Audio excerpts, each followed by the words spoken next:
ça veut dire là, ou bien peut-être j'ai bien, comme j'ai bien travaillé là. Elle ça veut bien comme ça, vous prenez la copie. Et le professeur qui le regarde, qui dit à ce niveau-là, toi tu ferais mieux d'aller prendre du graillot machin. Et tout le monde rit dans la classe. Qu'est-ce que ça veut se dire dans son cœur à l'instant présent? Quelqu'un veut répondre la fille. Ça. Voici ce que lui me dit.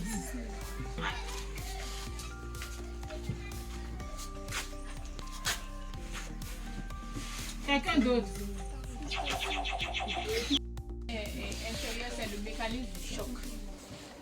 Quand le choc vient, il y a toujours deux manières de réagir. La première manière, c'est la manière de l'instinct de la pulsion. La deuxième manière, c'est la manière de la sagesse, de la foi et de la raison. Et c'est en fonction de la manière dont on réagit que le processus continu devient toxique ou pas. C'est comme les herbivores. Quand ils finissent de manger, après ils se mettent au repos, ils ruminent, c'est comme ça, non? Mais maintenant ça se passe dans la tête. Le fait de tourner. Mais il doit faire ce qu'on appelle une dissociation cognitive. Dissociation, c'est séparer. Il doit séparer ce qui est dans sa tête de ce qui est sur son corps, ce qu'il ressent dans son corps comme douleur. Il peut être en train de penser à ça, il peut se dire, ah, j'étais parti aux Olympiades de SVT la dernière fois, mais j'étais sorti 3e. Donc je ne suis pas si nulle que ça, ou bien. À ce moment-là, quand il aura des pensées positives, des souvenirs positifs de ses exploits positifs, de ses exploits passés, il coupe en même temps. Parce que pendant l'adolescence, le corps change, il y a beaucoup de mutations, donc les émotions vont dans tous les sens. Mais quand on sait faire ce qu'on appelle la dissociation cognitive, c'est-à-dire de se dire, mais ce qui est arrivé, c'est un choc. Je reconnais que c'est un choc. Et ça peut me faire mal, parce que je suis humain. On a blessé mon estime de soi. Mais je dois faire appel à ma raison. Je dois faire appel à la sagesse. Je dois faire appel à ma foi. Pour comprendre que ce que cette personne a dit, peut-être c'est parce qu'il est ignorant, il ne comprend pas. Ou deuxièmement, c'est juste le français. Le français ne me définit pas. Je ne suis toute ma vie ne se résume pas à une note de français. Et commencer lui-même à voir que ce choc-là, lui, je vais en parler pour guérir, mais je dois aller au-delà. Face à une blessure ou un choc, il faut maintenant entrer dans le processus de la guérison. Et à ce niveau-là, je vais vous poser une seule question. Qu'est-ce qui va aider Esaü à transformer cette blessure qu'il a eue?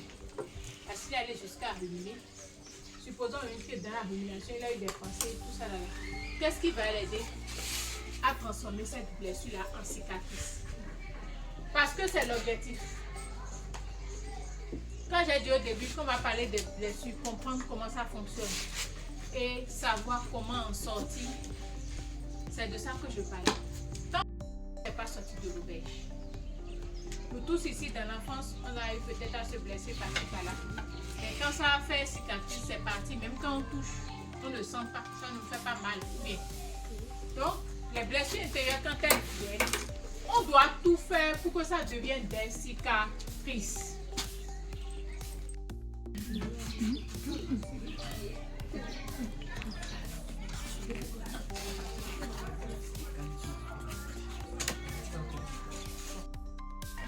Et vous-même, vous allez fabriquer ce que j'appelle votre passeport de la résilience.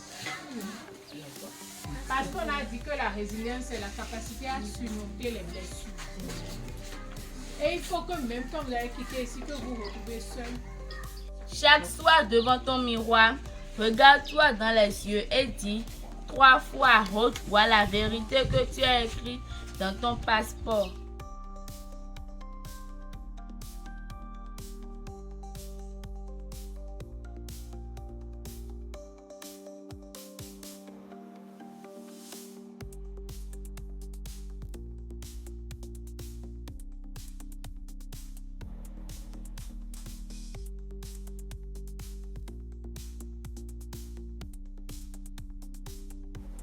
pas, mais quand ça va venir, vous avez déjà les outils pour comprendre que ce n'est pas une fatalité.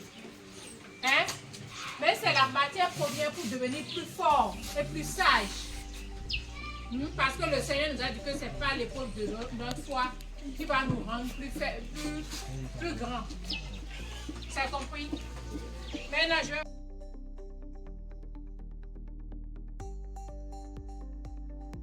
Quand ils sont venus, c'est vrai que c'était déjà avancé, il fallait sont passés dans plusieurs semaines.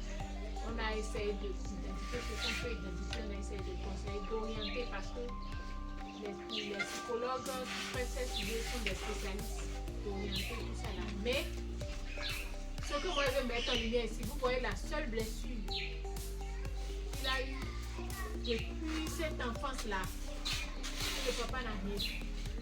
Après, le papa a fait beaucoup de choses. Il s'entend bien, le papa lui paye des choses. Il parle bien, tu vas même pas savoir que.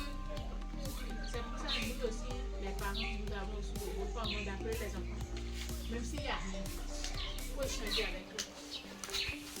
C'est quand on a dit ça, et après lui, il est parti, on a appelé le papa. On a expliqué ça au papa. Le papa ne se rappelait même pas. On va parler, il va parler avec son père. L'enfant a raconté beaucoup de mots comme si la scène se passait à l'instant. Ça veut dire que c'est resté dans son cœur. Pour tous ces années-là, plus de 15 ans, 20 ans. Vous voyez comment la blessure intérieure est quelque chose qu'on doit faire. Alors que s'il avait peut-être son passeport en main, dès que le choc est venu là, il prend son passeport, il l'ouvre, il identifie c'est quoi. Après ça, il exprime ça sur la feuille. Il se confie. Jusqu'à ce temps-là, le problème serait réglé. Et il reprend sa confiance en soi, il reprend l'amour avec ses parents.